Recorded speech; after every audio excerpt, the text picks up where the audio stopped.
Salut tout le monde et bienvenue. Aujourd'hui, on se lance dans une mission un peu spéciale, transformer une passion en métier. On va décortiquer ensemble ce qui se cache derrière le CAP cuisine. Bon, on est d'accord, il y a une sacrée différence entre faire des crêpes pour le goûter et gérer un service complet au restaurant. Mais si l'idée de créer des plats, de travailler en équipe et de ressentir cette petite adrénaline du coup de feu, si tout ça, ça fait rêver, alors on est au bon endroit. Exactement, le CAP cuisine, faut pas voir ça comme une simple formation. C'est vraiment le début d'une aventure. 2 années pour se forger un vrai talent, maîtriser les gestes qui comptent et à la fin, décrocher ce fameux diplôme qui ouvre les portes des cuisines. Alors, prêt à enfiler le tablier? C'est parti, la mission démarre maintenant. On va voir ensemble, étape par étape, ce qui nous attend. Pour réussir cette mission, il y a 2 grands aspects à maîtriser. D'un côté, on a le cerveau, pensez au chef d'orchestre, celui qui a toute la vision.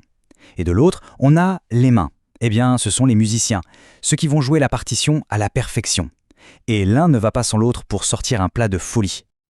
Ok, on attaque avec le niveau 1, devenir un stratège en cuisine. Ben oui, parce qu'avant même de toucher un couteau, un bon cuistot, c'est d'abord quelqu'un de super organisé. Faut anticiper, planifier, c'est un vrai tacticien.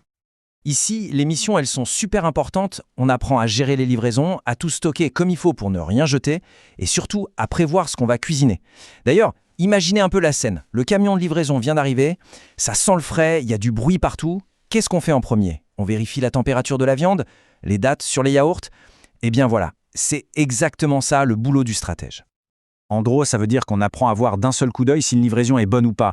On découvre tous les secrets pour ranger un frigo nickel et éviter de gaspiller. Et surtout, on devient un pro de la fiche technique. C'est un peu la bible de chaque recette, avec tout dedans pour que le plat soit toujours parfait. Le but, c'est d'être ultra efficace. Allez, assez parlé de stratégie, on passe au niveau 2. L'action. Là, c'est le moment de mettre la main à la pâte, de faire chanter les casseroles. Bref, de laisser parler la créativité. Le travail de l'artiste, c'est très organisé. On commence par préparer son plan de travail, un peu comme un peintre avec sa toile. Après, on passe aux gestes techniques, on cuisine le plat, et pour finir en beauté, le dressage. Et là, imaginez, c'est le coup de feu. Le resto est plein, les commandes tombent sans arrêt. Faut sortir un plat parfait pour la table 7 en moins de 3 minutes. La pression monte. C'est là que l'artiste doit tout donner. Et c'est là qu'on apprend des techniques qui en jettent, vraiment. Par exemple, savoir tailler une julienne parfaite. Vous savez, ces tout petits bâtonnets de légumes. Ou encore, réussir une sauce qui ne tranche jamais. Maîtriser la cuisson snackée. C'est quand on saisit un aliment très fort pour qu'il reste super tendre à l'intérieur. Et puis, bien sûr, la fameuse pâte à choux qui gonfle à la perfection. C'est un peu de la magie. Alors, on pourrait penser qu'il n'y a que la cuisine qui compte, mais erreur. Les matières générales, c'est un peu l'équipement secret de notre super-héros en cuisine. C'est indispensable. Ah mais oui, c'est crucial. Regardez, les maths, c'est le super pouvoir pour calculer les portions et les coûts sans se planter.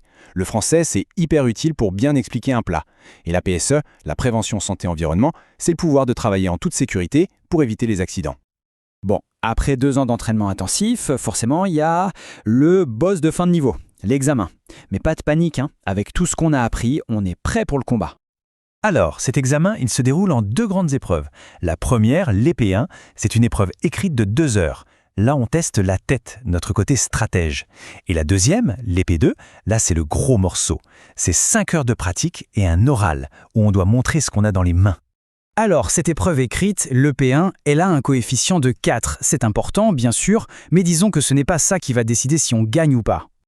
Parce que, attention, l'épreuve pratique, l'EP2, accrochez-vous bien, son coefficient est de 13. Oui, 13. Ça dit tout, non? Ce qui compte vraiment au final, c'est de savoir cuisiner. Et oui, tout est là. Ce diplôme, il est fait pour récompenser le savoir-faire, la capacité à transformer de simples produits en un plat qui donne des émotions. C'est vraiment sur le terrain que tout se joue. Et voilà, on peut dire mission accomplie. Maintenant, les bases du CAP Cuisine n'ont plus de secret. C'est une formation qui demande du travail, c'est sûr, mais elle est vraiment passionnante. Merci beaucoup de nous avoir suivis et si l'envie vous prend d'explorer d'autres formations, tout se passe sur le podcast et la chaîne YouTube Choisis ta formation et ton métier. Allez, à très bientôt pour une nouvelle mission.